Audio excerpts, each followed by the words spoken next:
Yang kedua, dampak pada perkembangan emosi dan sosial. Pada Pada remaja, remaja, perkembangan emosi tidak lepas dari interaksi dengan lingkungan sosial. Bila lingkungan sosial ada di sekeliling remaja berupa lingkungan sosial yang virtual dan tidak pada kenyataannya, maka perkembangan emosi remaja juga cenderung tidak kuat karena umpan balik dari lingkungan virtual yang dapat atau atau sesuai sesuai kehendak kehendak individu. individu. sehingga individu harus mengembangkan keterampilan sosial dan emosi untuk mengatasinya. Yang ketiga, dampak pada perkembangan inteligensi. Beberapa ahli mengusut tentang pengaruh internet dalam perkembangan inteligensi karena internet sudah tidak dapat dilepaskan dari kehidupan sehari-hari di lingkungan di rumah ataupun di lingkungan ataupun generasi sebelumnya. Dapat berarti bahwa teknik pengajaran saat ini dan metode pengujian belum tentu efektif dalam mengestimasi kecerdasan mereka. Yang keempat, dampak pada perkembangan moral. Dampak pada perkembangan moral terutama terjadi pada pemaparan pada situs-situs yang banyak mengandung unsur pornografi dan kekerasan. Yang selanjutnya, upaya perlindungan hukum dalam penegakan tindak pidana kejahatan remaja yang disebabkan pengaruh negatif media sosial. Ditinjau dari aspek hukum bahwa yang menjadi pelaku kejahatan akibat dari media sosial akan dikenakan sanksi pidana. Tindak kejahatan akibat media sosial melalui Facebook misalnya, seseorang dapat melakukan tindak pidana karena terprovokasi oleh status yang ada di media sosial tersebut, sehingga menimbulkan perselisihan yang berujung perkelahian, penganiayaan, hingga pembunuhan.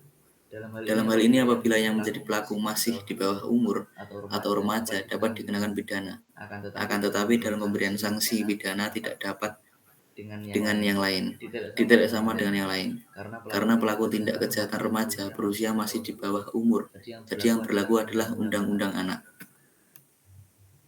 Seperti yang sudah dijelaskan bahwa juvenile delinquency adalah kenakalan remaja atau yang masih berusia anak apabila melakukan tindak pidana, maka yang mengatur adalah UU Nomor 11 Tahun 2012 tentang Sistem Peradilan Pidana Anak.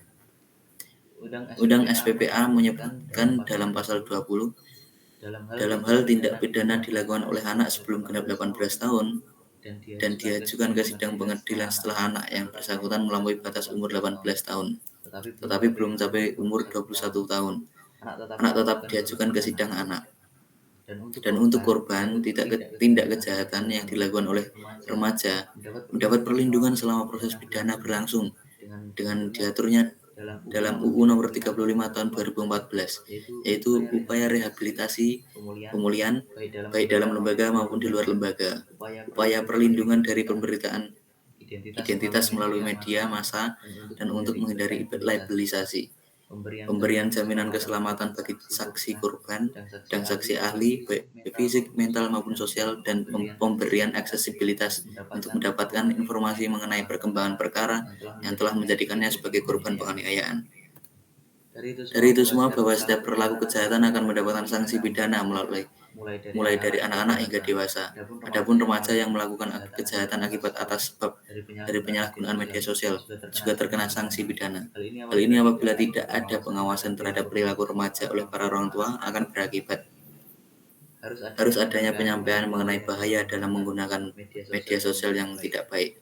Karena ini tentu juga akan membuat rugi orang tua itu sendiri. Untuk mengantisipasi tindak kejahatan remaja, perlu dilakukan pengawasan dan pendampingan terhadap remaja dengan merubah pola asuh yang baik dari orang tua. Baik, untuk kesimpulan dari materi ini, pengaruh penggunaan media sosial yang tidak baik memicu terjadinya tindak kejahatan pada remaja. Karena media sosial yang tidak digunakan secara baik dapat menyebabkan perilaku durusila sebagai pencemaran nama baik, berbicara tidak senonoh, berbohong, memicu terjadinya perselisihan hingga terjadi penganiayaan hingga pembunuhan. Akibat kurangnya pendampingan dan pengawasan terhadap orang tua, sehingga lengah dalam menjaga anaknya dalam menggunakan media sosial. Ada sanksi pidana yang akan diterima ketika sudah melakukan tindak kejahatan yang berakibat merugikan orang lain. Faktor yang menjadi penyebab tindak kejahatan remaja berasal dari faktor internal dalam diri anak itu sendiri dan juga faktor eksternal, yaitu faktor yang muncul dari luar seperti sosial ekonomi dan ketidakharmonisan dalam keluarga.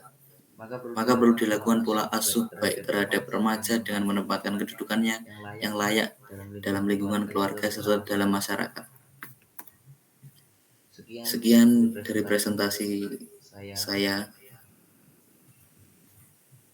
Apabila ada kurang dan salah kata mohon dimaafkan. Terima kasih.